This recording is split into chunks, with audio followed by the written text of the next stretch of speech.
Want to create music using Gemini on your Samsung Galaxy S26 Ultra? Here's how to do it.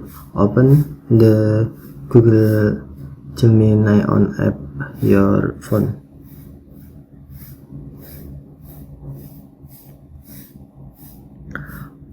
On the main screen, look for the Create Music option. This option is usually located below the creating video features. If you don't see it right away, tap the tools or list icon near the music box to open more options. From the list, select Create Music.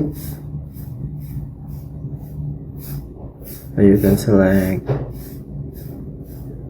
genre, for example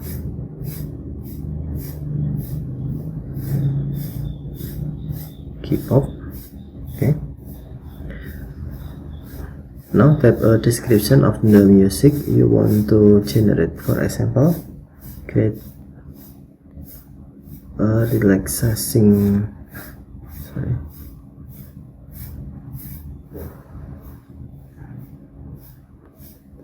relaxing piano melody with a calm atmosphere.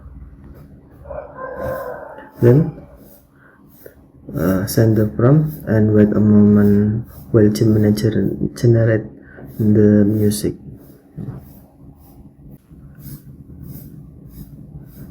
Okay, you can play.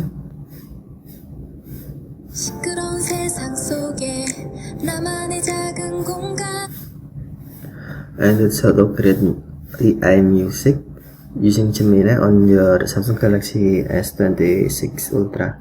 Okay, thanks for watching. Have a nice day.